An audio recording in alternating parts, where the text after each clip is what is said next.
Wow, look at the time. It's time for me to run my fucking mouth about metal again. It's time to talk about some metal. Could you imagine it? I certainly couldn't. I hope you guys are having an amazing day or night wherever you are in the world and whenever you see this. Today is going to be a long-standing video that I have wanted to make, and it was inspired by me going through and debunking metal stereotypes, but I didn't really go in depth with all of them in the sense of I only spent like a minute, 2 minutes, 3 minutes max on any of them, and so I wanted to give this one its own video because I thought it deserved it. And obviously you guys can join the discussion below. If you end up enjoying this video, drop a like. If you're new here, subscribe to join the ever-growing review family. Without further ado, let's get into it. Does metal have too many subgenres? It's been a big source of discourse in the community for a bit, and I've seen my fair share of comments throughout the years whenever I talk about a hyper-specific genre or mention an album that's in a hyper-specific genre, that genre doesn't have credence and that metal has gone too far with the labels and micromanaging of said labels. And I understand where people are coming from. It can make it feel like a mountain to sort of climb in terms of trying to differentiate what is one thing, what's another, and many can have overlap or be so close together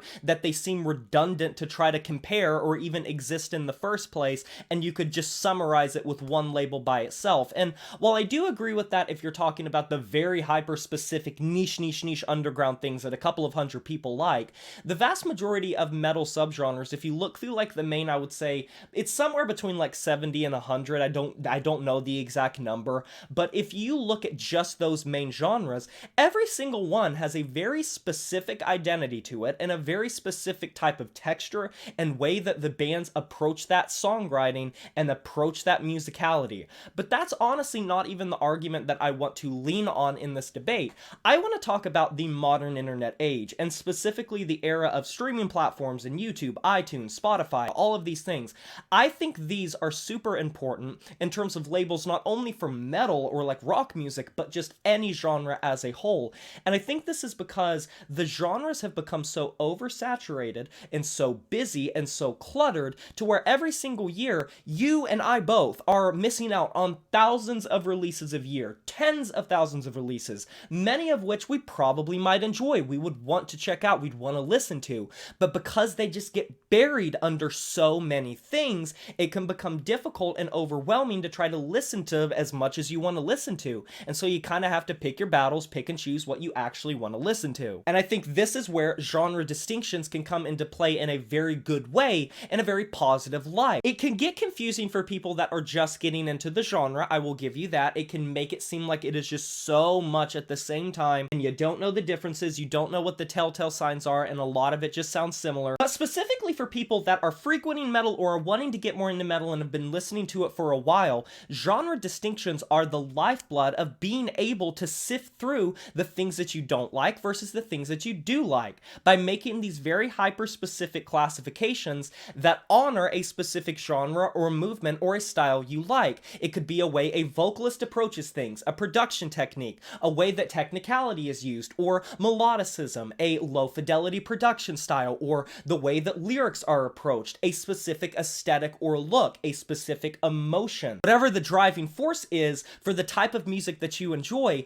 these labels allow you to be able to have the searchability to find other bands that fit that criteria and fit places that you like. And it can feel like metal is a big puzzle that you don't have all the pieces to, because there are so many bands and genres that you'll spend your time listening to. And I am a firm believer and advocate that you should check out as much as you possibly can and see what you like, because there are always exceptions to the rule, and you might find something that you enjoy anywhere, even if it's not something you usually like. But by the same token, most people have a pretty definable taste in the type of metal that they enjoy, or at least one that they most of the time will prefer over other things. And having very specific labels that correspond with the things that they enjoy can make it very easy to stay on top of releases, to stay on top of fresh blood in the scene, both in the underground and the mainstream. And this obviously does not take into account like the biggest bands, because obviously if a band gets like 500,000 monthly listeners or millions of listeners or millions of views, you're probably going to hear about them regardless.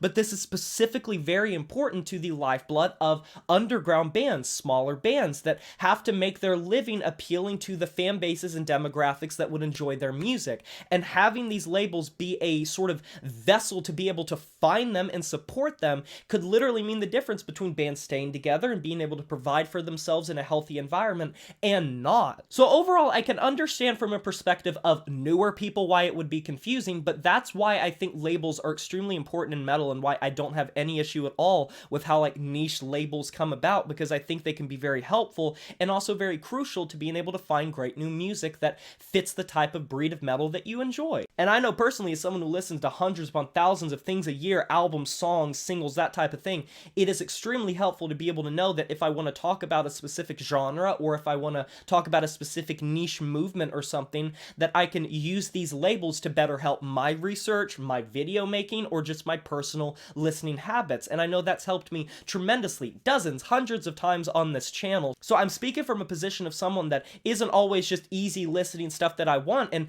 actually make content for this channel, and that as a reviewer and as someone that makes video essays and rant videos and discussion videos, that can be very important for me and how I produce my content. So I just kind of wanted to come on here and give you guys my perspective on it. But what are your guys' opinions of this topic, and do you think metal has too many genres or not? You can let me know down in the comment section below. I can't wait to hear it. Be sure to like this video if you enjoyed it, subscribe to join the review family today, and smash that notification bell to be notified of my future uploads. You know who it is, my name is Jay Morris, and I'm signing off saying farewell.